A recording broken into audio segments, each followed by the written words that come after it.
Okay, यहाँ से start होती है तीत की कहानी। तीत आपका दांत जो होता है, दांत। ओके, टीथ का स्टडी क्या कहलाता है? टीथ का स्टडी कहलाता है आपका ओडेंटोलॉजी। ओडेंटोलॉजी, दांतों का अध्ययन क्या कहलाता है? ओडेंटोलॉजी कहलाता है।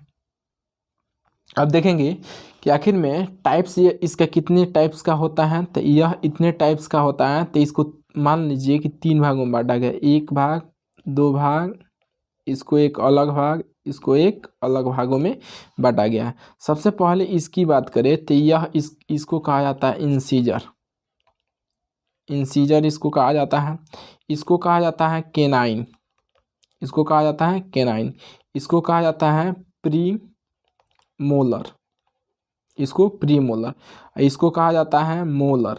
इसको क्या कहा जाएगा? मोलर। इसको मोलर कहा जाएगा। तो incisor, canine, pre molar, molar, ये आपका टाइप्स हो गया टीथ का।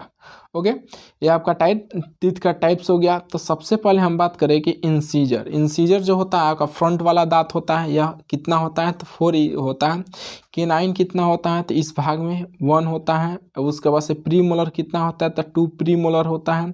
और उसके बाद से मोलर कितना होता है? तो 3 मोलर होता है। अब बात करें कि यह मतलब इस टाइप की, तो आपका टोटल अगर देखा जाए तो यह टोटल आपका हो जाएगा, जैसे अगर बात करें एक दांत की, यानी जिसको कहा जाता है मोनोफ्यूडेंट, ठीक है ना, मोनोफ्यूडेंट, इसको कहा जाता है मोनोफ्यूडेंट। तो शुरुआत में अगर आपका टीथ होता है तो 32 होता है, 32 होता है। अगर दोबारा डाईफ्यूडेंट में, यानी मोनोफ्यूडेंट के बाद दोबारा अगर दांत आता है तो आपका 20 आता है। अगर टोटल जोड़ेंगे तो टोटल आपके लाइफ का दांत हो जाएगा जीवन काल का 52।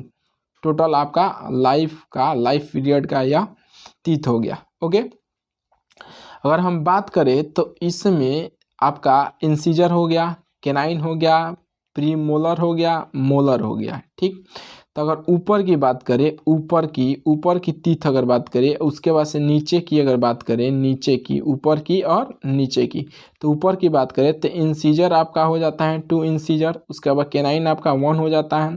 2 आपका फिर से, या बेस की बातें कर रहे हैं। उसके बाद से 2 आपका प्री मोलर होता है। उसके बाद 3 आपका मोलर हो जाता है। उतना ही आपका नीचे भी रहता है। 2 आपका यह हो जाता है इंसीजर। आपका 1 इस भाग की केनाइन हो जाता है। ओके, उसके बाद से इसमें केनाइन हो गया। उसके बाद से प्री मोलर कितना हो गया? 2 हो गया प्री मोलर। उसके बाद से 3 आपका हो जाता है मोलर। 3 क्या हो जाएगा? मोलर। अगर टोटल अगर इसकी काउंट करें तो 2 2 5, 2 2 4 5, और 5 और 3 कितना होगा? 8। तो अगर इतना की अगर बात करें टोटल अगर दांत, तो टोटल दांत आपका 8 हो जाएगा। कितना होगा? 8 हुआ। टोटल कितना हुआ? 8 हुआ। यह कितना हुआ? 8। तो टोटल मिलकर कितना हो जाएगा? 60 हो जाएगा। ठीक है ना, 60 ऊपर आप टोटल 60 नीचे, यानी टोटल 32 आपका टीथ हो जाएगा। अब इसको विस्तार में आइए समझते हैं कि आखिर में डिफरेंस क्या होता है बच्चों में और वयस्क में दांतों की। ठीक है ना, तो इसको समझते हैं। तो इसको समझते हैं, तो सबसे पहले हम बना देते हैं आपका टीथ, आपका इंसीजर कितना होता है? तो ये आपका फ्रंट वाला 4 भाग होता है। ठीक है ना, उसके बाद से आपका आ जाता है इंसीजर के बाद 2 दांत आ जाता है केनाइन का। उसके बाद से प्री मोलर का यह 2 दांत जुड़ा रहता है। यह 2 क्या हो गया? प्री मोलर का हो गया। उसके बाद से इसके बाद से मोलर का आ जाता है 3। ठीक है ना, मोलर का कितना आ जाएगा? 3 मोलर का आपका टीथ आ जाएगा। ठीक है ना, 3 मोलर का आपका टीथ आ जाएगा। अब बात करते हैं यहाँ से ये तो इंसीजर हो गया, यह एक केनाइन हो गया, ये इसका प्री मोलर हो जाता है, यह इसका मोलर हो जाता है। यह क्या हो जाएगा? मोलर हो जाता है। ओके, अगर चाइल्ड की बात करें, यानी बच्चों की अगर बात करें, तो इसमें प्री मोलर नहीं पाया जाता है। ठीक है ना। अगर वयस्क की बात करें, वयस्क की, तब वयस्क में ये थर्ड जो मोलर होता है, यानी थर्ड अगर मोलर की बात करें, मोलर, तो थर्ड मोलर बहुत लेट से आता है, ठीक है ना। अगर यह आ जाता है तो इसको कहा जाता है विस्डम, विस्डम टीथ इसको कहा जाता है, विस्डम टीथ, यानी इसको अक्ल की दांत के नाम से भी जाना जाता है। ओके, तो अगर यह वयस्क की बात करें तो वयस्क का यह 2 1 2 3 यानी आपका हो जाएगा इंसीजर, केनाइन, प्रीमोलर, मोलर की यह संख्या हो जाएगा। बट्टा में उतना ही होगा 2 1 2 3, ठीक है ना। तो यह तो हो जाएगा, यह ऊपर का हो जाएगा, यह नीचे का हो जाएगा। तो यह आपके इस श्रृंखला में इतना हो गया। टोटल यह कितना हो जाता है, तो ऊपर हो जाता है 8, नीचे हो जाता है 8, यानी 8 8 हो जाता है, यानी इधर 8 इधर 8, तो कितना हो जाएगा टोटल मिलाकर 16 हो जाएगा, टोटल 16 हो जाएगा। तो ऊपर 16 हो जाता है, नीचे भी 16 हो जाता है, यानी टोटल आपका कितना हो जाएगा 32 हो जाता है टोटल। लेकिन अगर बात करें चाइल्ड यानी बच्चों की, ठीक है ना, बच्चों की अगर बात करें तो बच्चों में आपको बताए हैं कि इसमें प्री मोलर नहीं रहता है, तो यानी 2 1 0 2 2 1 0 2 2 1 0 2। ओके,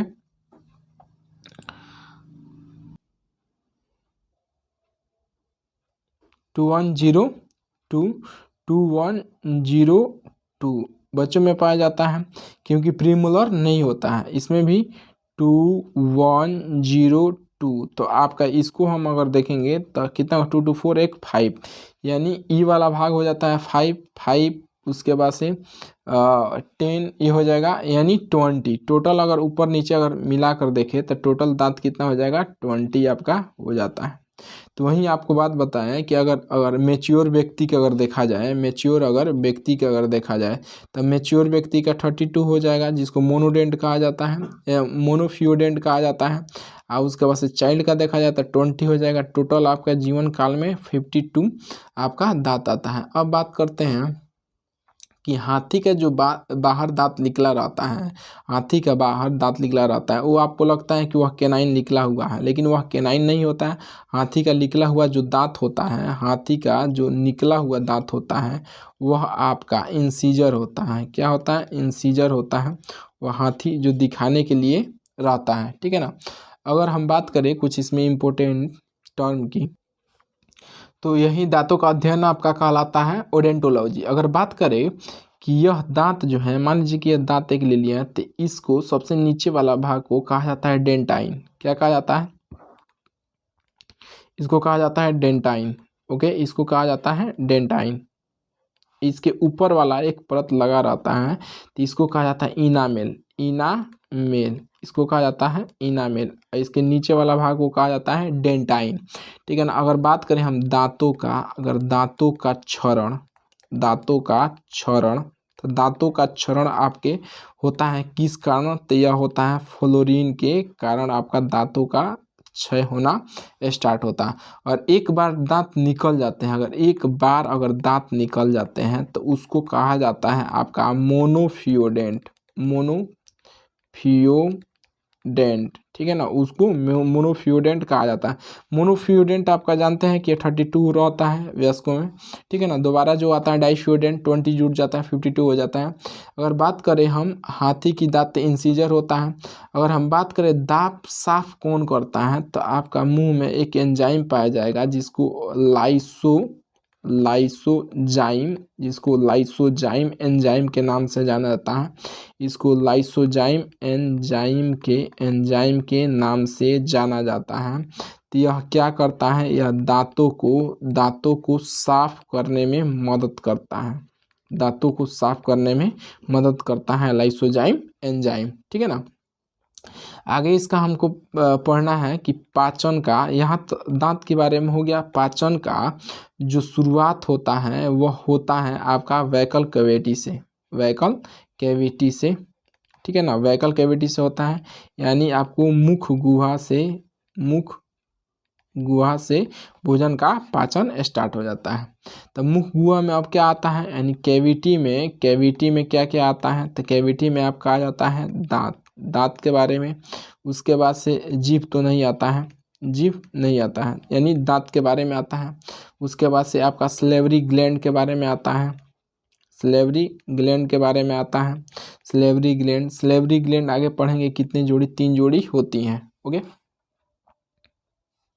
अगर बात करें कि दांतों का निर्माण में अगर 85% योगदान कैल्शियम फास्फेट करता है, 85% निर्माण कैल्शियम फास्फेट करता है।